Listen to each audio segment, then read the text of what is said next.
Hello everyone, welcome back to my channel. ఈరోజు మనం ఇడ్లీని ఎలా చేయాలో చూసేసుకుందాం. ఇడ్లీలను ఎలా చేయాలో చూసుకునే ముందు మనకి ఇడ్లీ చేసుకోవడానికి ముందుగా ఏమేమి కావాలో చూద్దాం. ఇడ్లీ రవ్వను తీసేసుకొని ఇలా నానబెట్టేసుకోవాలి. ఇడ్లీ రవ్వను మినప్పప్పు అయితే మనకి ఇడ్లీలు చేయడానికి చాలా అవసరం పడతాయి కదా.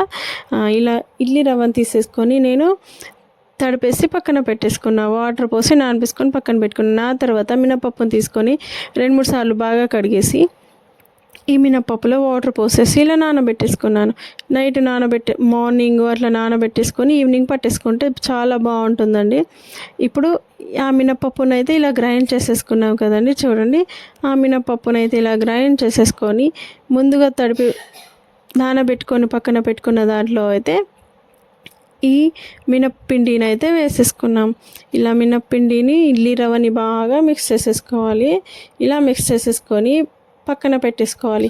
మళ్ళీ ఈ ఇడ్లీ పాత్రని తీసేసుకోవాలి. చూడండి, ఇప్పుడైతే ఇడ్లీ పిండి అయితే మనకు రెడీ అయిపోయింది కదండి. ఇలా రెడీ అయిపోయిన తర్వాత ఇడ్లీ పాత్రను తీసేసుకొని ఇడ్లీ పాత్రకి 4 వైపులా చక్కగా నూనెనైతే అంటించేసుకోవాలి. ఇలా నూనెను అంటించేసుకున్న తర్వాత మనం ఇందాక రెడీ చేసుకొని పెట్టుకున్నాం కదండి ఇడ్లీ పిండిని. ఆ పిండిని అయితే ఇందులో వేసేసుకోవాలి. ఇలా వేసేసుకొని ఇలా ఇడ్లీ పాత్రను అయితే సెట్ చేసేసి పెట్టేసుకోవాలి. ఇది ఒక 10-15 నిమిషాల పాటు మనం ఇలాగే ఇందులోనే వేడి చేసేసుకోవాలి. ఇప్పుడైతే ఇడ్లీ అయితే రెడీ అయిపోయింది. ఇలా చట్నీ కూడా రెడీ అయిపోయింది కదండి.